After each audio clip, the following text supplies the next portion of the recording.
আমাদের আজকের আলোচ্য বিষয়বস্তু হলো এক্সপেরিমেন্টাল রিসার্চ, এবং খুব স্বাভাবিক কারণেই এক্সপেরিমেন্টাল রিসার্চ আমাদের এডুকেশন ফিল্ড বা সোশ্যাল সায়েন্স ফিল্ডে আমরা বিশেষভাবে আলোচনার মধ্যে রাখবো। এক্সপেরিমেন্টাল রিসার্চ আমাদের এডুকেশনাল রিসার্চের ক্ষেত্রে একটা বেশ গুরুত্বপূর্ণ একটা জায়গা, কারণ এমন অনেক পরিস্থিতি থাকে যেখানে আমি সার্ভে টাইপে রিসার্চ করতে পারছি না। বিশেষত যখন আমরা গ্রুপ কম্পারিজন করার দরকার হয়, তিনটে ট্রিটমেন্ট ভেরিয়েবল বা তিনটে বিভিন্ন রকমের টিচিং মডেল যাদের এফেক্টিভনেসটা আমি বার করতে চাইছি, একাধিক গ্রুপ যেখানে আর কি, বা একাধিক মডেল যেখানে আর কি, সেখানে কিন্তু এই এফেক্টিভনেসটা বার করতে গেলে আমাদের অনেক সময় কিন্তু এক্সপেরিমেন্টাল রিসার্চ ছাড়া কিন্তু কোনো পথ থাকে না। যেখানে যেখানে কার্যত কোনো একটা ইন্ডিপেন্ডেন্ট ভেরিয়েবল একটা কন্ট্রোল কন্ডিশনে তার যে অবজারভেশন, যে সে ডিপেন্ডেন্ট ভেরিয়েবলকে কতটা ইনফ্লুয়েন্স করছে বা তার আউটকাম কতটা, এইটা আমরা দেখে নেওয়ার চেষ্টা করি কোনো একটা এক্সপেরিমেন্টাল রিসার্চ থেকে। সুতরাং সেদিক থেকে এক্সপেরিমেন্টাল রিসার্চ এডুকেশনাল রিসার্চের ক্ষেত্রে ভীষণই গুরুত্বপূর্ণ ব্যাপার। এবং এখানে যে কাজটি আমরা সাধারণত করি, ইন্ডিপেন্ডেন্ট ভেরিয়েবল এবং ডিপেন্ডেন্ট ভেরিয়েবল এদেরকে পারস্পরিকভাবে আমরা বুঝে নেওয়ার চেষ্টা করি একটা নিয়ন্ত্রিত অবস্থাতে, যে একটা কতটা এফেক্ট করছে আর একটা ভেরিয়েবলের উপর আর কি। এবং এখানে সব থেকে বড় শর্ত হচ্ছে এটাই, যে এই যে পারিপার্শ্বিকতা, এই যে একটা রিসার্চ এনভায়রনমেন্ট, এই এনভায়রনমেন্টে কতটা রাইটলি আমি কন্ট্রোল করতে পারছি। সাপোজ সে দুটো রিসার্চের ক্ষেত্রে দুটো টিচিং মডেল, একটা ধরা যাক অ্যাডভান্স অর্গানাইজার মডেল, একটা ধরা যাক কনসেপ্ট অ্যাটেনমেন্ট মডেল। এবার আমাদের মনে হলো যে দুটোর মধ্যে বেটার কোনটা, অথবা যদি আমরা মনে করি না দুটি মডেল যদি না করে একটি ইন্ডিপেন্ডেন্ট ভেরিয়েবল শুধু তো আমরা নিই, যে শুধু অ্যাডভান্স অর্গানাইজার মডেল, দুটিতেও করা যাবে। আমরা বুঝি শুধু যদি এটা এরকম হয় আর কি, যে অ্যাডভান্স অর্গানাইজার মডেল ভার্সেস একটা আমাদের যে জেনারেল, যে আমরা সাধারণভাবে যেটা পড়াই ট্র্যাডিশনাল মডেল, যেটা আর কি, সেই মডেলটা কোনটি এফেক্টিভ বা কোনটি বেটার।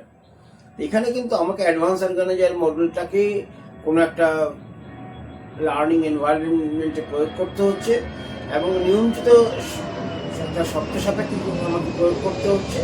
এবং সেখানে আমরা যেটা করি সাধারণত সেটা হচ্ছে, এখানে আমরা একটা নির্দিষ্ট যেটা পপুলেশন তাকে দুটো ভাগে আমরা বিভক্ত করে দিই।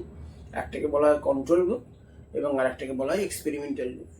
যেখানে আমি এক্সপেরিমেন্টাল ট্রিটমেন্টটাকে ম্যানিপুলেট করবো সেটা হচ্ছে এক্সপেরিমেন্টাল গ্রুপ, আর যেটা করব না সেটা হচ্ছে, বা যেটা শুধুমাত্র আমাদের ট্র্যাডিশনাল গ্রুপে ট্র্যাডিশনালি আমি যেখানে টিচিং লার্নিং দেবো সেটা যে ট্র্যাডিশনাল গ্রুপ আর কি। হ্যাঁ, তাহলে একটা এক্সপেরিমেন্টাল গ্রুপ আর একটা কন্ট্রোল গ্রুপ আর কি। এখন এক্সপেরিমেন্টাল গ্রুপে যখন আমি কোনো একটা ভেরিয়েবল দেবো আর কি, স্বাভাবিকভাবেই সেই ভেরিয়েবলটা এমন হওয়া দরকার বা সেই কন্ট্রোলিং মেকানিজমটা এমন হওয়া দরকার যাতে করে শুধুমাত্র সেই ট্রিটমেন্ট ভেরিয়েবল এর এফেক্টটাই আমার ডিপেন্ডেন্ট ভেরিয়েবল বা আউটকাম ভেরিয়েবলটাকে প্রভাবিত করতে পারে। সুতরাং এটা ঘটনা কিন্তু অন্যান্য রিসার্চের ক্ষেত্রে, সার্ভের ক্ষেত্রে যেমন সার্ভের রেজাল্টটাই আমি কিন্তু নিয়ে আমি বিভিন্ন রকমভাবে তাকে ব্যাখ্যা বিশ্লেষণের চেষ্টা করছি। এক্সপেরিমেন্টাল রিসার্চ কিন্তু সেটা না, এখানে কিন্তু রিসার্চের দায়িত্বটা অনেক সেটা কি, যে আমি ইন্টারভিনিং ভেরিয়েবলটাকে কন্ট্রোল করতে পারছি কিনা, আমি যেগুলো এক্সট্রানিয়াস ভেরিয়েবল সেগুলোকে আমি কন্ট্রোল করতে পারছি কিনা, দুটো গ্রুপকে আমি ঠিক মতো ম্যাচ করতে পারছি কিনা, হ্যাঁ, র্যান্ডমাইজেশন আমি করতে পারছি কিনা, এগুলো কিন্তু বিশেষ বিশেষ শর্ত একটা এক্সপেরিমেন্টাল রিসার্চের ক্ষেত্রে ভেরি ইম্পর্টেন্ট। আমি র্যান্ডমাইজেশন করতে পারি, কারণ র্যান্ডমাইজেশন আমাকে নিশ্চিত করবে যে দুটো গ্রুপ র্যান্ডমাইজেশন আমাকে নিশ্চিত করবে যেটা এটা মোটামুটি কিন্তু ইকুইভ্যালেন্ট গ্রুপ আর কি। কারণ যখনই আমি একটা জিনিসকে কোনো একটা জিনিসকে করতে চাইবো, মানে তার ইফেক্টটাকে আমি যাচাই করতে চাইবো যে কোন which one is a better, খুব স্বাভাবিক কারণে আমরা এইরকম একটা জায়গা থেকে কিন্তু আজকে আমরা এইটা ব্যাখ্যাগুলো করছি। ছোট ছোট করে আমরা পয়েন্টসগুলোতে আসি, যে সাপোজ যে আমরা ধরা যাক বিভিন্ন যেটা কতগুলো শর্ত যেগুলোর মধ্যে দিয়ে এক্সপেরিমেন্টটা আমরা করব। যেমন প্রথমত হচ্ছে যে ম্যানিপুলেটিং ভেরিয়েবলস। তাহলে আমরা এইভাবে ম্যানিপুলেশনটা করবোটা কি করে, অর্থাৎ এই যে আমরা অ্যাডভান্স অর্গানাইজার বলছি, এটা কাইন্ড অফ ম্যানিপুলেটিং ভেরিয়েবলটা ম্যানিপুলেট করছে। এখন প্রশ্ন হচ্ছে কিভাবে ম্যানিপুলেট করবো দুটো গ্রুপের উপর। তাহলে এটা বোঝা গেল যে এক্সপেরিমেন্টাল রিসার্চ করতে গেলে আমাকে কোনো একটা জায়গায় বা কোনো একটা পার্টিকুলার একটা সিচুয়েশনে আমাকে কতগুলো একটা ডিফাইন্ড পপুলেশনের ভিতরে আমাকে বিভিন্ন গ্রুপে সেটাকে ভাগ করতে হচ্ছে। সাপোজ ধরা যাক অ্যাডভান্স অর্গানাইজারটাকে আমি ক্লাস 9-এর উপর আমি অ্যাপ্লাই করতে যাচ্ছি, তাহলে কোনো একটি স্কুলে গিয়ে সেই স্কুলের স্টুডেন্টদের মধ্যে আমি দুটো গ্রুপে তাদের বিভক্ত করে, একটা এক্সপেরিমেন্টাল গ্রুপ একটা কন্ট্রোল গ্রুপ বিভক্ত করে সেই গ্রুপের মধ্যে আমি এটাকে দেবো। এখন প্রশ্ন হচ্ছে গ্রুপ দুটো কি মানে আমরা কিছুটা হলেও তাদেরকে মানে সমধর্মী গ্রুপে পরিণত করতে পারলাম কি? সমধর্মী বা সমজাতীয় গ্রুপে পরিণত করতে গেলে আমাকে কিন্তু এই ম্যানিপুলেশন থেকে আরম্ভ করে বিভিন্ন ভেরিয়েবলগুলোকে নিয়ন্ত্রণ এগুলোকে কিন্তু আমাদের করতে হচ্ছে। এখন ইন্ডিপেন্ডেন্ট ভেরিয়েবলটাকে আমি ম্যানিপুলেট করছি, সেই ম্যানিপুলেশন অফ ইন্ডিপেন্ডেন্ট ভেরিয়েবল কিন্তু আমরা এখানে নিয়েছি যে কম্পারেটিভ একটা জায়গা নিয়েছি advance organizer versus traditional teaching learning. How do we manipulate variable, এটা তিনটে কিন্তু পদ্ধতি কিন্তু এটা আছে আর কি। এবং প্রথম পদ্ধতি হচ্ছে যেটাকে বলা হয় এক্সপেরিমেন্টাল রিসার্চের ক্ষেত্রে, সেটাকে আমরা বলি প্রেজেন্স অর অ্যাবসেন্স টেকনিক। এটাকে বলা হয় প্রেজেন্স অর অ্যাবসেন্স টেকনিক। তাহলে প্রথম প্রেজেন্স অর অ্যাবসেন্স টেকনিক মানে কি? দুটো গ্রুপ আছে, একটা গ্রুপে আমরা অ্যাডভান্স অর্গানাইজার দেবো, একটা গ্রুপে দেবো না, তাহলে একটা প্রেজেন্ট একটা প্রেজেন্ট অ্যাবসেন্ট, তাই না? তো এটাকে বলা হয় তোমার ways to manipulate an independent variable, presence and absence technique. ঠিক একই রকম ভাবে সেকেন্ড যেটা সেটাকে আমরা বলবো আর কি। তাহলে প্রেজেন্স আর অ্যাবসেন্স টেকনিককে এটা যদি ডিফাইন করি কি হবে, যে ডেফিনেশন মানে যেটা বলা হচ্ছে manipulating the independent variable by presenting one group the treatment condition and withholding it from the other group. আমার মনে হয় এটা বোঝা গেছে। তাহলে সব থেকে সহজ শর্ত, একটি গ্রুপে অ্যাডভান্স অর্গানাইজার দেবো, আরেকটি গ্রুপে জেনারেল আমরা যেভাবে সাধারণভাবে যেভাবে আমরা পড়াই সেখানে ট্র্যাডিশনাল টিচিং লার্নিং সেখানে আমরা সেটা উপস্থাপন করবো। একটাতে প্রেজেন্ট থাকবে, একটা প্রেজেন্ট থাকবে না। নাম্বার 2 বলা হচ্ছে আর কি, দ্যাট ইজ ভেরি ইম্পর্টেন্ট সেটা আর কি, সেটাকে আমরা বলি যে অনেক সময় এই যে ব্যাপারটা আর কি আমরা যখন ম্যানিপুলেট করছি, ম্যানিপুলেশনটা যদি ডিফারেন্ট অ্যামাউন্টে হয়, that is the second technique. Presence absence যদি একটা টেকনিক হয়, সেকেন্ড টেকনিক কিন্তু খুব স্বাভাবিকভাবে কিন্তু আমরা বললাম অ্যামাউন্টিং এর মধ্যে আর কি, অর্থাৎ কতটা অ্যামাউন্টে আমরা কিন্তু এই রিভিউটা দেবো আর কি। অর্থাৎ অ্যামাউন্ট রিভিউ মানে সাপোজ এখানে আমরা কি বলবো যে আমি কি 3 মাস ধরে এটা দেবো, আমি কি 6 মাস না 8 মাস না 1 মাস না 2 মাস, কত সময় ধরে আমি এই ম্যানিপুলেশনটা করবো। অর্থাৎ আমি যে এফেক্টটা দেখতে চাইছি, আমি যে ইন্ডিপেন্ডেন্ট ভেরিয়েবলের যে প্রভাবটা দেখতে চাইছি, কত সময় ধরে দেবো আর কি। That is called amount of manipulating variable আর কি, ইন্ডিপেন্ডেন্ট ভেরিয়েবল। সুতরাং এটাকে আমরা বলবো যে by giving the various comparison groups different amounts of the independent variable. যখন আমি ডিফারেন্ট অ্যামাউন্টস অফ ইন্ডিপেন্ডেন্ট ভেরিয়েবলটাকে ডিফার করছি আর কি, তখন সেটা অ্যামাউন্ট টেকনিক বলে আমরা এটা মনে করছি। এটা হচ্ছে সেকেন্ড টেকনিক। এবং থার্ড টেকনিকটা হচ্ছে টাইপস, মানে কত রকমের। যেমন ধরো যাক অ্যাডভান্স অর্গানাইজারটাকে আমরা বিভিন্ন রকমভাবে ভাগ করতে পারি, অ্যাডভান্স অর্গানাইজারটাকে, তাই না? তার যে বিভিন্ন রকম স্ট্র্যাটেজি আছে, স্ট্র্যাটেজি অনুযায়ী ভাগ করতে পারি। তাহলে সুতরাং স্ট্র্যাটেজিক পজিশনের স্ট্র্যাটেজি 1 2 3, এই টাইপস কত রকম ভাবে আমরা সেটাকে প্রেজেন্ট করতে পারি কোনো একটা এক্সপেরিমেন্টাল গ্রুপে, সেই টাইপসটাও কিন্তু আমরা one kind of manipulating independent ভেরিয়েবলের মধ্যে পড়ছি। সুতরাং আমরা এখানে বোঝার চেষ্টা করবো যে যেহেতু আমাদের কাজটাই হচ্ছে এই যে এক্সপেরিমেন্টাল রিসার্চের, কোনো একটি এক্সপেরিমেন্টাল কন্ডিশনে আমরা বিভিন্নভাবে একটা ভেরিয়েবলকে ম্যানিপুলেট করার চেষ্টা করব, যাতে করে তার যে ইনফ্লুয়েন্সটা ডিপেন্ডেন্ট ভেরিয়েবলের উপর কতটা পড়ে সেটাকে যাতে করে আমরা দেখতে পারি, আউটকামটা যাতে করে আমরা অবজার্ভ করতে পারি এবং আমরা নির্ধারণ করতে পারি। ঠিক আছে? সুতরাং এটা আমরা বলবো যে প্রথম একটা শর্ত যে এক্সপেরিমেন্টাল রিসার্চের যে how do we manipulate independent variable. ঠিক আছে, নাম্বার 1। নাম্বার 2 আমরা এখানে দেখার চেষ্টা করবো সেটা হচ্ছে অনেকটাই এটা হচ্ছে কন্ট্রোলিং ভেরিয়েবলস। এই কন্ট্রোলিং মেকানিজমের ক্ষেত্রে সাধারণত যদি আমরা বলি কন্ট্রোলিং মেকানিজম, সেই কন্ট্রোলিং মেকানিজমটা অনেকটাই আমরা যেটা এখানে বলবো সেটা হচ্ছে কন্ট্রোলিং অফ কনফাউন্ডিং ভেরিয়েবল, যেটাকে আমরা এইভাবে এটাকে ব্যাখ্যা করতে পারি আর কি, যে এটা হচ্ছে one kind of extraneous variables that must be controlled within an experiment to enable us to reach একটা কজ এফেক্ট রিলেশনশিপ বা কজাল কনক্লুশন, সেরকম একটা জায়গা থেকে আমরা এটা আসতে পারবো আর কি। Confounding extraneous variables can be controlled in a number of ways. Naturally বিভিন্ন রকম ভাবে আমি এটাকে কন্ট্রোল করতে পারি। যেমন ফর এক্সাম্পল, একটা এক্সাম্পল দিয়ে আমার মনে হয় ব্যাপারটা অনেকটা স্পষ্ট হবে আর কি। যে যেমন ধরা যাক যে আমরা এই মুহূর্তে যেমন আমি একটা মনে করা যাক আর কি একটা লেকচারিং সেশনে আছি, যে সেশনে কিন্তু দেখা যাচ্ছে যে আমাকে কিন্তু একটা টেকনোলজিক্যালি আমাকে কন্ট্রোল করা হচ্ছে, এবং তার একটা ওয়ান অফ দ্য কন্ডিশন হতে পারে যে কোনো রকমভাবে যাতে নয়েজটা বাইরে থেকে নয়েজটা না আসে। তাহলে আমি এখন যদি কোনো এক্সপেরিমেন্টাল কন্ডিশনে যদি এটা করার চেষ্টা করি রিসার্চের ক্ষেত্রে, যে সাপোজ কনফাউন্ডিং ভেরিয়েবল হচ্ছে কন্ট্রোলিং অফ নয়েজ, তাহলে এই কন্ট্রোলিং অফ নয়েজটা আমরা করবোটা কি করে, যে এমন একটা সিচুয়েশন এমন একটা এনভায়রনমেন্ট আমরা দেওয়ার চেষ্টা করবো যাতে করে সেখানে নয়েজটা না আসে আর কি। সুতরাং এনভায়রনমেন্টটা আমাকে সেভাবে করতে হচ্ছে যাতে করে আমরা কিন্তু ওই কনফাউন্ডিং ভেরিয়েবল বা এক্সট্রেনিয়াস ভেরিয়েবলটাকে আমরা কিন্তু এলিমিনেট করতে পারি, ঠিক আছে। সুতরাং এটা বেসিক্যালি আমরা যেটা বলি যে এলিমিনেটিং ডিফারেন্সিয়াল ইনফ্লুয়েন্স, এটা আমরা যাতে করে আমরা ওই নয়েজের ইনফ্লুয়েন্সটাকে যাতে করে আমরা এলিমিনেট করতে পারি, নাহলে এই যে ডেলিভারেশনটা কিন্তু ডিস্টার্ব হয়ে যাবে, বিভিন্ন রকমের সাউন্ড যদি এখানে ঢুকে যায় তখন এটা কিন্তু আমাদের হিন্ডার্স করবে এটা আর কি। সুতরাং ডিফারেন্সিয়াল ইনফ্লুয়েন্স আমরা এটা রোধ করার চেষ্টা করবো ফর ইকুয়েটিং দ্য গ্রুপ, যাতে করে মানে আমরা গ্রুপগুলোকে ইকুয়েট করতে পারি আর কি। সুতরাং এটা আমরা বলবো অনেকটা যেটা কন্ট্রোলিং মেকানিজম, এটা আমরা বলবো that is very important second একটা কন্ডিশন। আর ভেরি ভেরি ইম্পর্টেন্ট যেটা সেটা হচ্ছে র্যান্ডম অ্যাসাইনমেন্ট। র্যান্ডমাইজেশনটাই আমরা বলতে পারি অনেকটা প্রথম শর্ত আর কি র্যান্ডমাইজেশন। এই র্যান্ডমাইজেশন ছাড়া কিন্তু কার্যত experimental research is very difficult, কারণ এই যাবতীয় এক্সটেনিয়াস ভেরিয়েবল, কনফাউন্ডিং ভেরিয়েবল, বিভিন্ন রকমের ম্যাচিং, বিভিন্ন রকমের সমস্ত মেকানিজম সত্ত্বেও বা সমস্ত মেকানিজম একাই করে ফেলতে পারে কিন্তু র্যান্ডমাইজেশন। সুতরাং এক্সপেরিমেন্টাল কন্ডিশন এটা খেয়াল করতে হবে। এক্সপেরিমেন্টাল রিসার্চের ক্ষেত্রে যদি র্যান্ডমাইজেশন না করতে পারি আমরা, তাহলে কিন্তু এক্সপেরিমেন্টাল রিসার্চটা কিন্তু ভেরি ভেরি ডিফিকাল্ট। তার ফলে র্যান্ডমাইজেশন হচ্ছে ফার্স্ট কন্ডিশন, অর্থাৎ যখন গ্রুপগুলো আমরা নেব তখন কিন্তু একেবারেই কিন্তু র্যান্ডমাইজেশন বা র্যান্ডমলি সিলেকশন কিন্তু এটা হতেই হবে আর কি, যাতে করে একটা বাইরের যে ইনফ্লুয়েন্স সেটা চলে না আসে। যে ইনফ্লুয়েন্স তাদের যে এইজ, তাদের যে আইকিউ, তাদের যে অ্যাচিভমেন্ট, আমরা এগুলো সবই নানা রকমভাবে এগুলোকে ম্যাচ করার চেষ্টা করছি, যেন ম্যাচিং বলে একটা পয়েন্ট আমরা এরপরে আলোচনা করছি, ঠিক আছে। কিন্তু কার্যত র্যান্ডমাইজেশনের সমস্ত কাজই প্রায় একাই করে দেয় অনেকটা।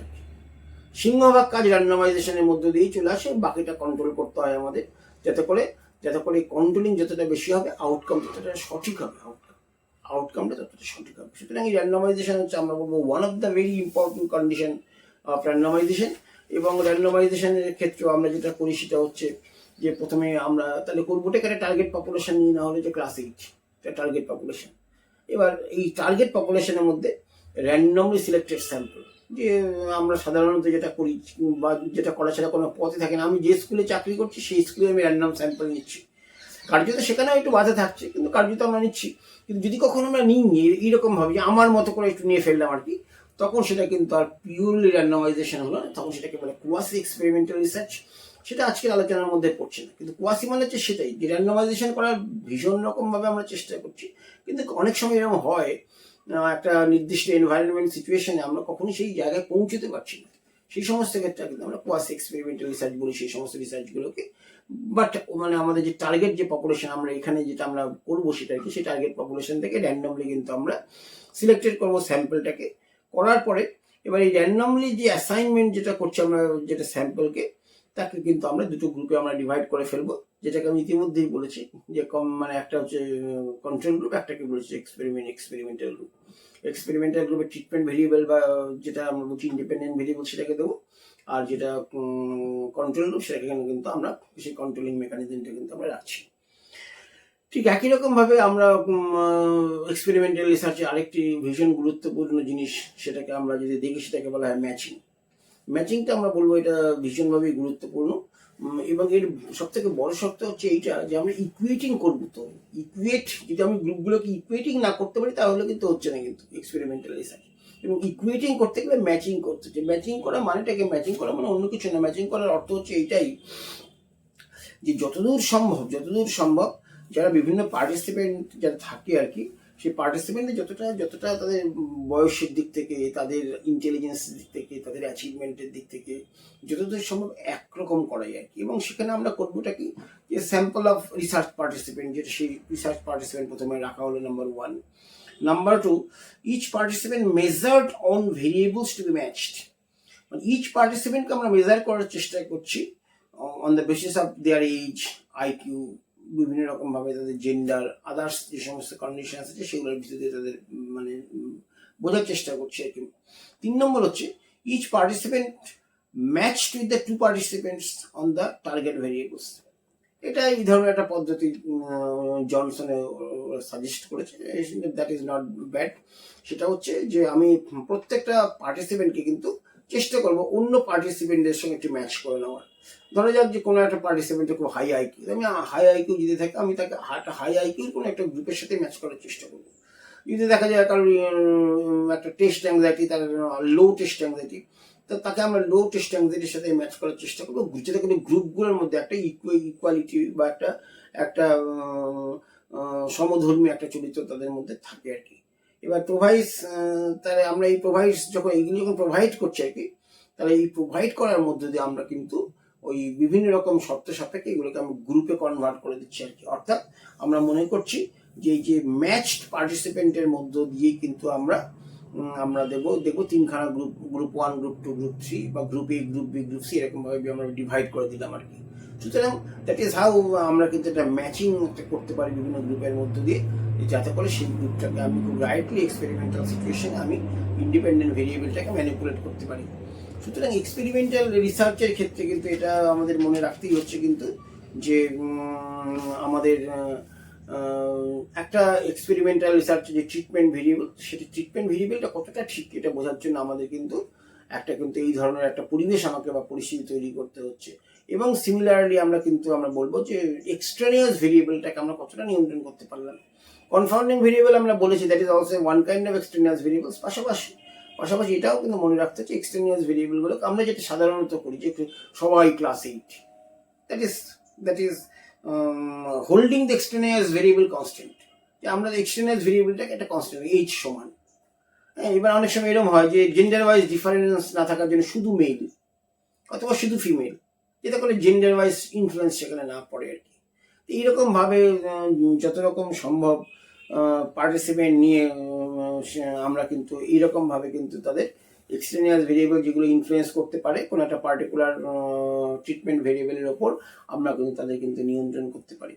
সুতরাং এটা আমরা বলবো যে সাধারণভাবে আমরা যেটা বলবো যে এই কন্ট্রোলিং অফ এক্সট্রানিয়াস ভেরিয়েবলস বিভিন্ন রকমভাবে রিসার্চ ডিজাইনের মধ্য দিয়ে, বিভিন্ন রকমভাবে রিসার্চ টেকনিকের মধ্য দিয়ে আমরা কিন্তু এইভাবে এক্সপেরিমেন্টাল রিসার্চটা করতে পারি। এবং খুব স্বাভাবিক কারণে এই যখন একবার আমরা ইনিশিয়াল এই কন্ডিশনগুলো হওয়ার পর খুব স্বাভাবিক কারণে বিভিন্ন ধরনের যে আমাদের যে এক্সপেরিমেন্টাল রিসার্চ ডিজাইন যেগুলো আছে সেই ডিজাইনের মধ্যে আমরা কিন্তু সেখানে যদি আমরা যেটাগুলোকে আমরা কালেকশন করি, যে আমরা জানি সেগুলো যে কখনো বলি প্রি-টেস্ট পোস্ট-টেস্ট ডিজাইন, কখনো pre-test post-test control group design, এই বিভিন্ন রকম যে ডিজাইন আছে ডিজাইনের মধ্য দিয়ে আমরা যেটা করবো সেটা হচ্ছে শুধু পোস্ট-টেস্ট ডিজাইনে হয়। জেনারেলি আমরা যেটা সাধারণত করি সেটা হচ্ছে প্রথমে একটা প্রি-টেস্ট নিয়ে নেওয়া হয়। প্রি-টেস্ট নেওয়ার সুবিধা হচ্ছে সেখানে আমরা ইকুয়েট করতে পারি আর কি, প্রি-টেস্টের মধ্য দিয়েও ইকুয়েট করা যায় আর কি। এবং আমরা বুঝে নেওয়ার চেষ্টা করলাম যে তাদের কোনো একটা পার্টিকুলার ট্র্যাডিশনাল মেথডে বা কোনো একটা ট্র্যাডিশনাল মডেলে তাদের অ্যাচিভমেন্টের পরিস্থিতি কীরকম, তাদের অবস্থান কীরকম, বা তাদের স্ট্যাটিস্টিক্যাল তাদের যে মেজার, সেই মেজার্সটা ইনিশিয়ালি কোন পজিশন আছে সেটা আমরা দেখে নিলাম। এবং after giving the treatment variable দেওয়ার পর 3 মাস 4 মাস 6 মাস পরিস্থিতি বুঝে আর কি, কন্ডিশনস বুঝে, সেই দেখার পরে যখন ট্রিটমেন্ট ভেরিয়েবলটা বা এক্সপেরিমেন্টাল গ্রুপে দেওয়ার পর তা পোস্ট টেস্ট নেওয়া হলো।